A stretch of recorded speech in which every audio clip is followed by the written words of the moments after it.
सर्वेभ्यो नमः। देववाणी संस्कृतम यूट्यूब चलदृश्यम प्रति भवतां भवतीनां च हार्दं स्वागतम। मित्रों, प्रौढ़ स्तर के अनुवाद शिक्षण के लिए इस पुस्तक को पढ़ रहे हैं, प्रौढ़ रचनानुवाद कौमुदी। अभी तक हमने आपको इसके 22 अभ्यास पढ़ा दिए हैं। प्लेलिस्ट बना दी गई है प्रौढ़ रचनानुवाद कौमुदी। आज इसकी हमारी अभी तक 86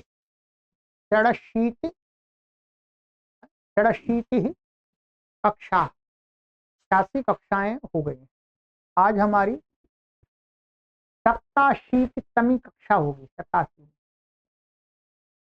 परंतु मित्रों, मैं आपको एक सूचना भी साथ में देना चाहता हूं कि जो पाठक बिल्कुल संस्कृत नहीं जानते हैं, शून्य स्तर से संस्कृत शुद्ध संभाषण एवं लेखन सीखना चाहते हैं, उनके लिए सूचना है, उनके लिए कि हम 1 जनवरी से, ध्यान रखेंगे, 1 जनवरी 2026 से शून्य स्तर से धारा प्रवाह, संभाषण और लेखन सीखने के लिए इस कक्षा का आरंभ कर रहे हैं। 100% निःशुल्क होगी। यही पुस्तक है जो मैं आपको दिखा रहा हूं। डॉक्टर कपिल देव जी ही इसके लेखक हैं। परंतु आपको इसको पढ़ने के लिए एक तो सबसे पहले YouTube चैनल को सब्सक्राइब करना पड़ेगा और बेल को प्रेस करना, और यहाँ पर आप अपना नाम लिखा दीजिएगा व्हाट्सएप नंबर, जिससे हम आपको व्हाट्सएप समूह में जोड़ देंगे। साथ साथ में वीडियो तो आपको यहाँ मिलेंगी ही, लाइव कक्षा होगी, परंतु जो PDF रूपी कंटेंट होगा तैयार करके आपको हम पढ़ाया करेंगे, वो आपको व्हाट्सएप समूह में मिल जाएगा। निःशुल्क होगा वो भी, कोई किसी से पैसे नहीं लिए जाएंगे, कोई फीस रूप में हम आपसे पैसे नहीं लेंगे। ठीक है। कक्षा का आरंभ 1 जनवरी 2026 से हो रहा है, यहीं पर होगा। और साथ में आपसे निवेदन है कि आप अपने मित्रों को भी सूचना दे दें। शून्य स्तर से सिखाने वाली है। वैसे हमने इसको पहले भी कई बार पढ़ा दिया है YouTube चैनल पर, परंतु अब फिर दोबारा अपने पाठकों को, नए पाठकों को ये फिर दोबारा पढ़ाएंगे। ठीक है। अब इसको पढ़ाते ही रहेंगे, 2-2, 2.5 महीने बाद जैसे ही इसको पढ़ाएंगे, जैसे समाप्त होगी फिर दोबारा इसको पढ़ाएंगे। तो इससे शून्य स्तर से संस्कृत भाषा को सीखने वाले लोगों की संख्या में वृद्धि करनी। बाकी आगे आप ये प्रौढ़ कक्षाएं हमारी चली रही हैं, तो शून्य स्तर से आप अवश्य सीखें। अपने बालकों को भी इस कक्षा में जोड़ें, अपने मित्रों को भी जोड़ें। आप किसी भी आयु के हैं, आप 12 वर्ष से लेकर के 100 वर्ष की आयु के कोई भी पाठक हैं, आप कहीं पर भी रहते। ठीक है। चलिएगा, आइएगा, आगे मिलते हैं मित्रों कक्षा में। अब हमारी ये 87 कक्षा, आज 87वीं कक्षा है ये। ठीक है।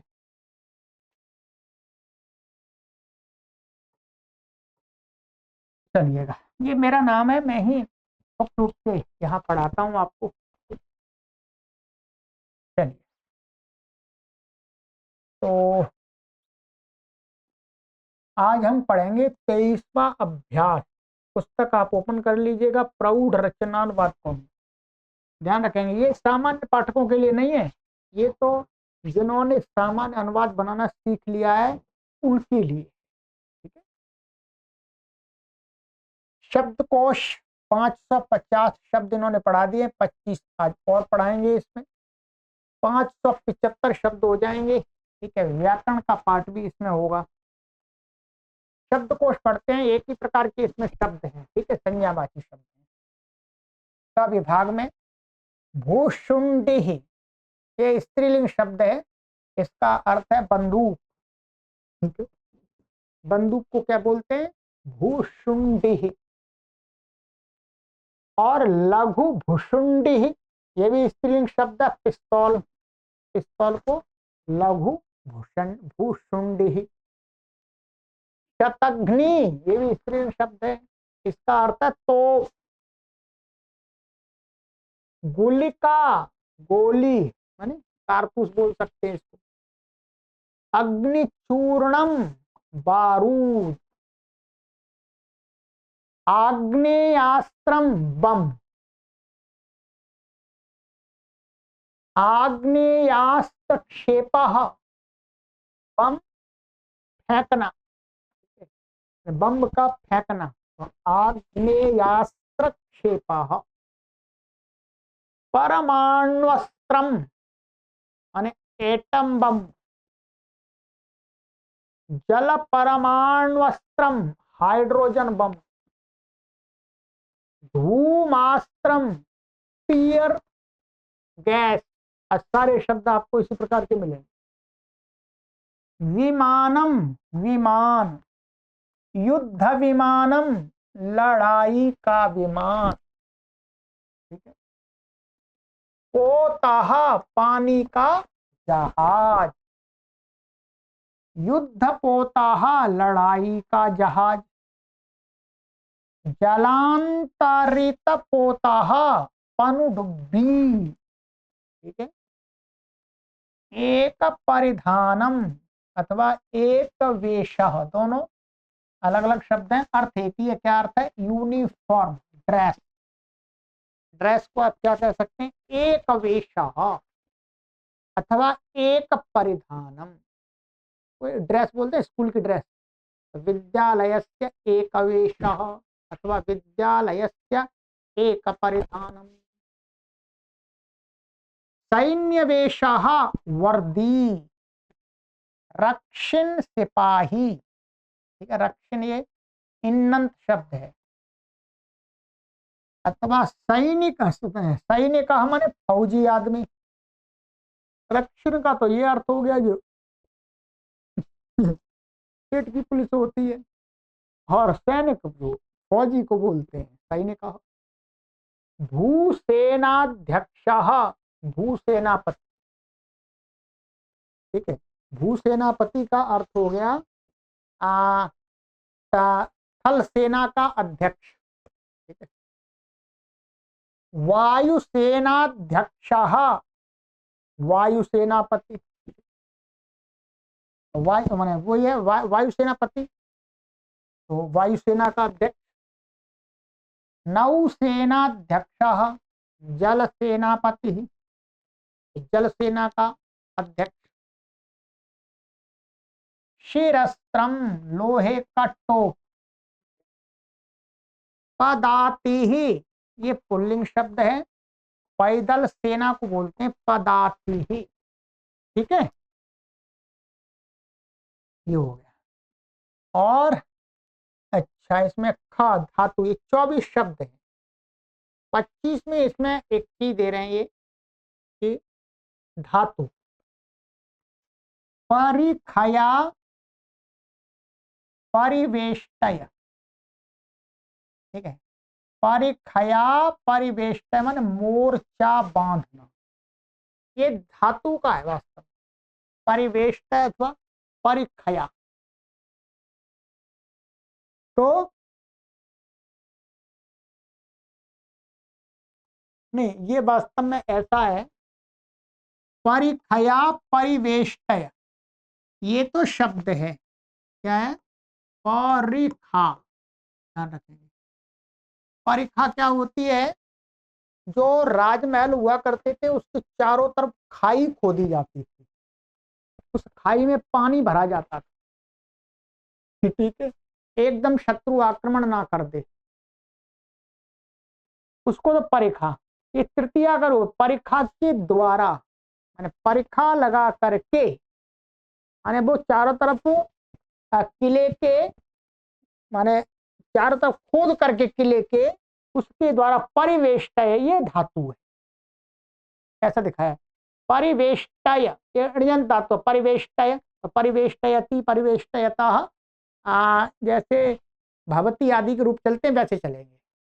तो मोर्चा बांधना, इस पूरे पूरे का अर्थ ही होगा परिखया, परीक्षा के द्वारा, परिवेष्टय माने मोर्चा बांधना, ऐसा ही प्रयोग करना पड़ेगा मोर्चा बांधना के अर्थ में। परिवेष्टय का तो वास्तव में परिवेष्टय धातु है तो बांधना अर्थ में हो गई, और मोर्चा बांधना है तो मोर्चा बांधने के लिए परिखया, ये ध्यान रखें, ठीक है। तो मोर्चा बांधना है परिखया, परिवेष्टयति, परिवेष्टयतु, परिवेष्टयन, परिवेष्टयंती, परिवेष्टयत, इस प्रकार से रूप चलेंगे, ठीक है। ये शब्द है रमा के समान, इसके रूप चलेंगे तो इसको तृतीया में ही रहेगा जब इसके साथ प्रयोग करेंगे तो, ठीक है। चलिएगा, तो ये शब्दकोश आप इसको स्मरण कर लीजिएगा एक बार, बहुत अच्छे सुंदर शब्द हैं मित्रों, जो आपको सामान्य पुस्तक में नहीं मिलेंगे, जो इन्होंने यहाँ पर संग्रह किया हुआ है, ठीक है।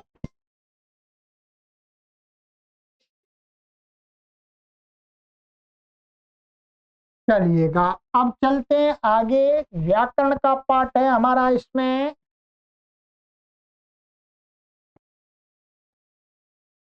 पितृ शब्द के और नृ शब्द के रूप इसमें बताएंगे, आपको स्मरण कराएंगे।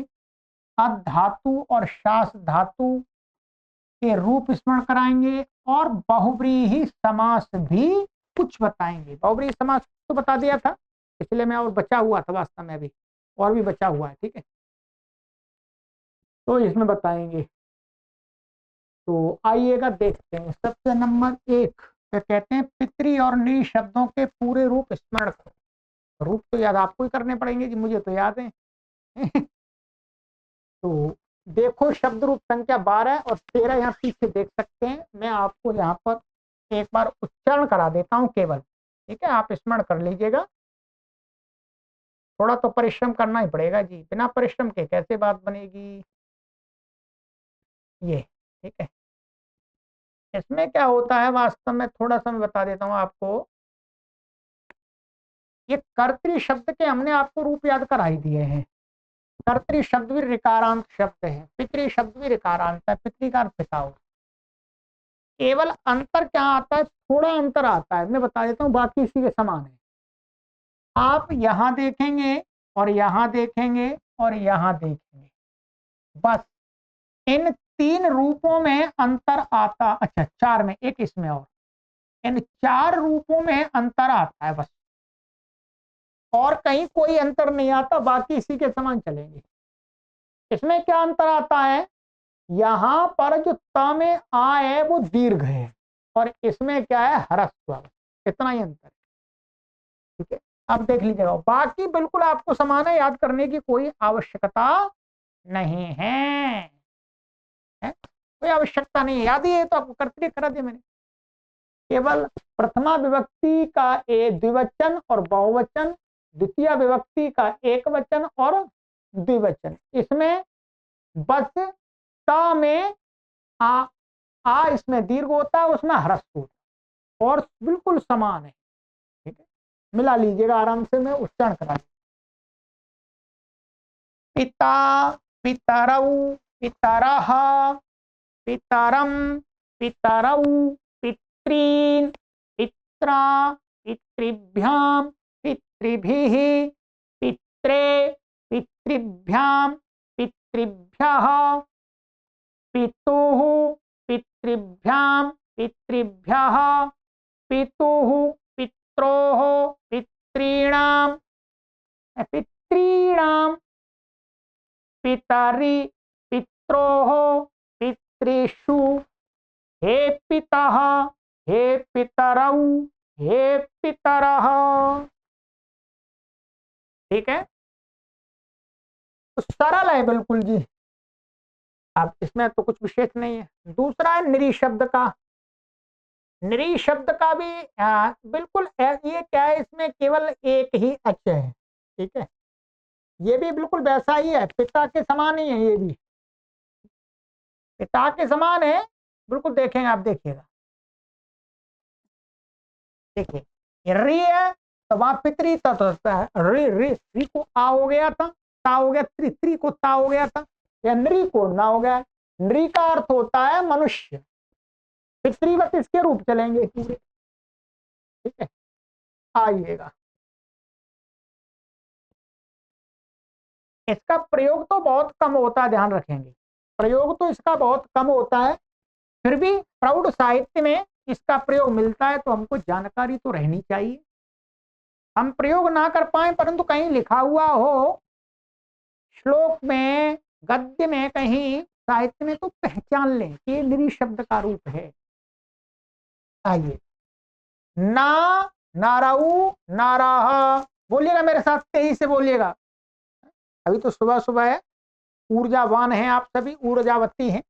नारम, नाराऊ, नृन, नरा, नृभ्याम, नृभिः, नृ, नृभ्याम, नृभ्यः, नूः, नृभ्याम, नृभ्यः, नूः, नरोः, नृणाम, नृणाम। बस यहाँ पर दो बन जाते हैं, यहाँ पर एक ह्रस्वरी, एक दीर्घरी, और कोई अंतर नहीं है।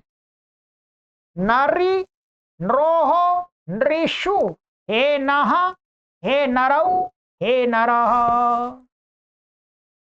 बोलो, करा दिया, तो कोई कठिनाई नहीं है जी, मुझे तो कुछ कठिन नहीं लग रहा है इसमें। चलिएगा, कठिन आपको भी नहीं लगेगा। अब आते हैं मित्रों आगे, आज बहुत महत्वपूर्ण धातु का ये रूप याद कराएंगे, इनको अच्छी प्रकार से याद कर लीजिएगा एक बार तो जी, इनका प्रयोग बहुत होता है। एक तो है अधातु जी, और एक है शास धातु। पीछे रूप है अधातु के 31 नंबर पर है, शास धातु के 42 नंबर पर है। मैं आपको यहाँ दिखा देता हूँ, बाकी आपके पुस्तक में है, वहां देख लीजिएगा। ठीक है, चलिए।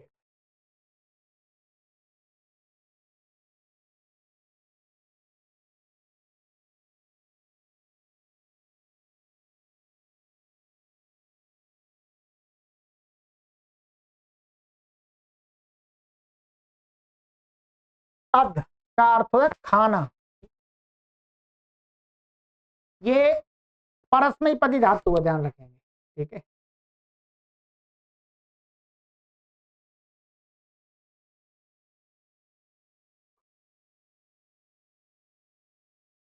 इसके रूप काफी अधिक बनते हैं, थोड़ा सा इन्होंने विस्तार से दिखा दिया है। ठीक है, चलिएगा। लट, लोट, लंग, विधिलिंग, ऐसा क्रम चल रहा है, ऐसे चलेंगे।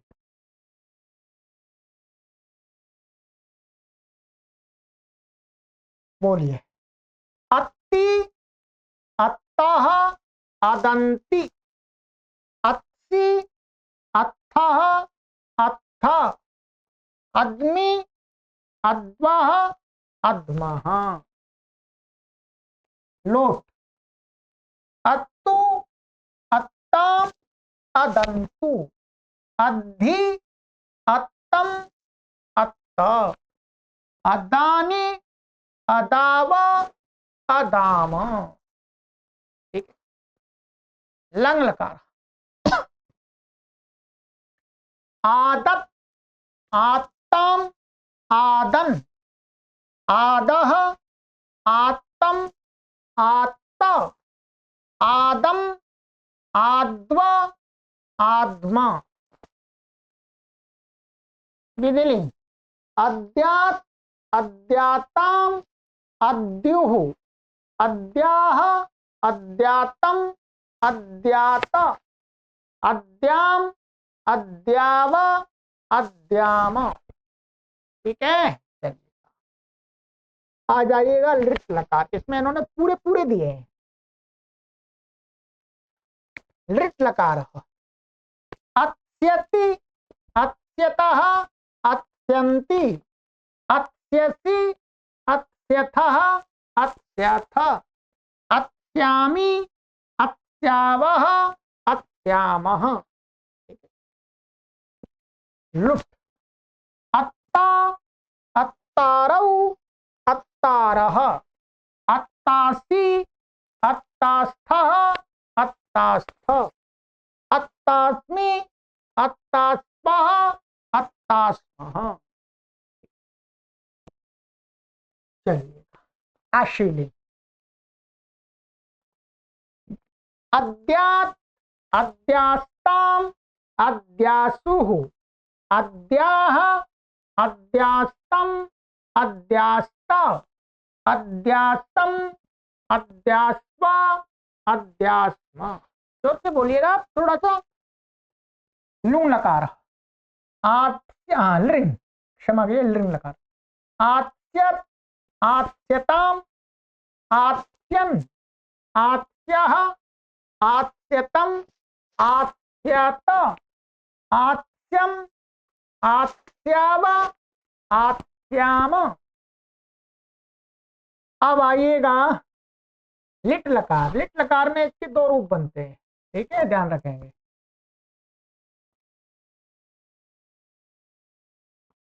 पहला बनता है आदा, आदतुहु, आदुहु, आदिथ, आदथुहु, आद, आद, आदिव, आदिम। फिर बनता है दूसरा लिट को, इसको अद को घस हो जाता है व्याकरण के सूत्र से। व्याकरण पढ़ेंगे तो मालूम पड़ जाएगा।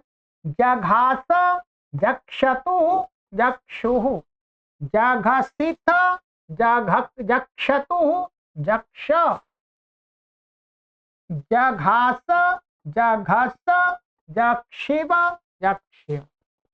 ठीक है, जितना याद हो जाए उतना कर लीजिएगा, पूरा नहीं कर सकते तो जी। बाकी व्याकरण आप पढ़ लेंगे तो ये अपने आप रूप बन जाएंगे, कोई आपको रटने की आवश्यकता ही नहीं है। लुंग, अद को घस यहाँ हो जाता है, एक ही बनता है। अघसत, अघसतम, अघसन, अघसः, अघसतम, अघसत, अघसम, अघसाव, अघसाम। ठीक है, नैया पार लगा दी। चलिएगा एक धातु और है जी, ये भी है थोड़ा नया, इसके अलग रूप बनते हैं, थोड़ा कठिन, आपको परिश्रम तो करना पड़ेगा इसका रूप याद करने में, इसका थोड़ा अलग बनता है रूप। ठीक है, शास धातु का अर्थ है शिक्षा देना। शिक्षा देना ऐसा भी कह सकते हैं, अनुशासित करना, अनुशासन सिखाना, अनुशासन में रखना। गुरु भी अनुशासन में रखता है अपने शिष्य को, तो शिक्षा ही तो देता है, तो वही है। आइएगा लट, शास्ति, शिष्टः, शासति, शास्ति, शिष्टः, शिष्ट, शास्मि, शिष्वः, शिष्मः। लोट, शास्तु, शिष्टाम, शासतु, शाधि, शिष्टम, शिष्ट, शासानि, शासाव, शासाम। ठीक है, चलिए लंग, अशात, अशिष्टाम, अशाशुः, अशाह, अशात, ये दो बनेंगे यहाँ पर प्रथम पुरुष में। अशिष्टम, अशिष्ट, अशासम, अशिष्व, अशिष्म। ठीक है,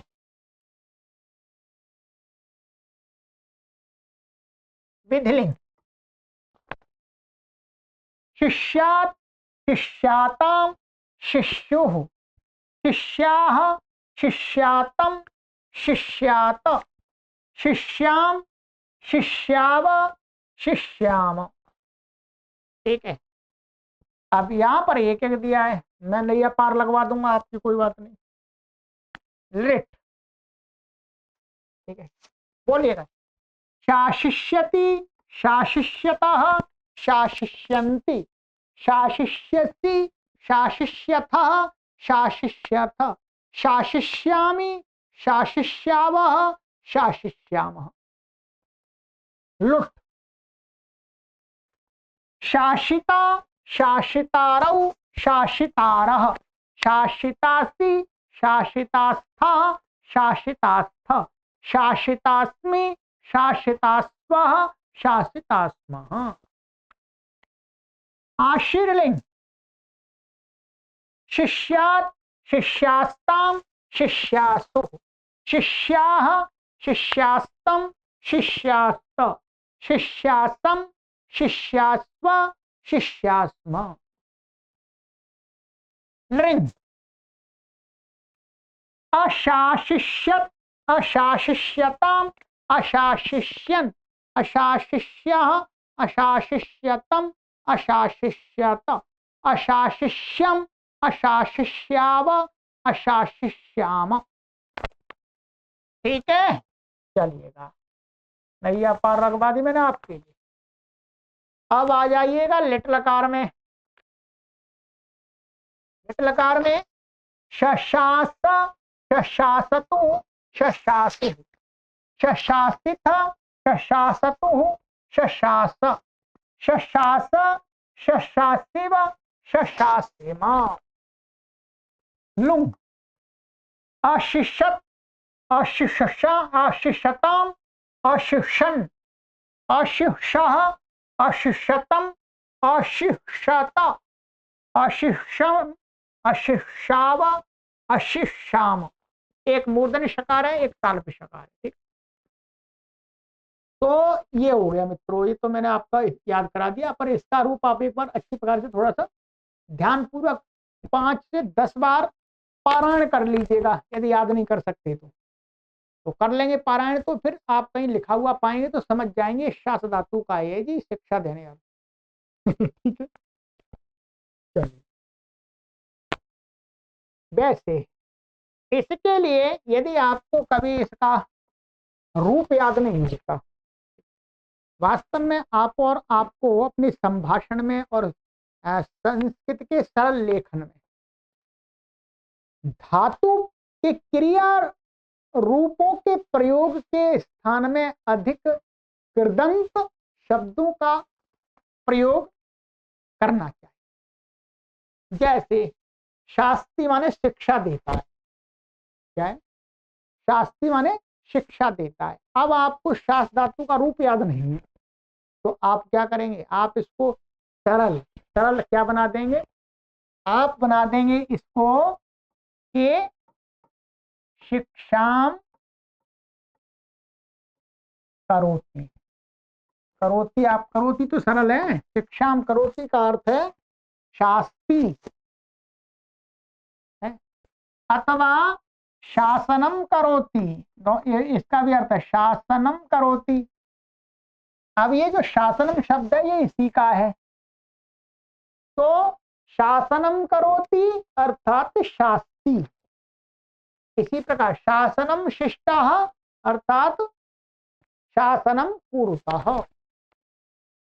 तो आप इसको धातु रूप थोड़ा कठिन हो जाता है, क्री धातु का तो रूप हम याद ही कर लेते हैं, तो क्री धातु का तो हम रूप याद का रूप प्रयोग कर सकते हैं, बाकी जो धातु होती है ना हम उसका कृदंत बना करके प्रयोग करना सीखें। अब बताइएगा, कोई आपको ये कहता है शासनम करोति, शासनम करोति का अर्थ यही है शिक्षा देता है या शिक्षा करता है। ठीक है, ददाती का भी प्रयोग कर सकते हैं, शासनम ददाती माने शिक्षा देता है। तो ये सरलता से समझ में भी आ जाएगा, और मतलब क्या है, श्रोता को भी सरलता होती है, वक्ता को भी सरलता होती है। तो इसलिए धातुओं के कृदंत शब्द बना करके हम अपने भाषा में प्रयोग करें। सरल संस्कृत में यही रूप देखा जाता है संस्कृत भाषा का। इससे लेखक और वक्ता को भी सरलता होती है और श्रोता को भी समझने में सरलता होती है, कंफ्यूजन नहीं रहता।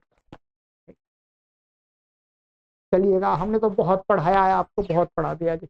रचनानुवाद कौमुदी आपको पढ़ाई, रचनानुवाद कौमुदी की हमने आपको लगभग 225 कक्षाएं पढ़ाई, अभी कोर्स पूरा तैयार है।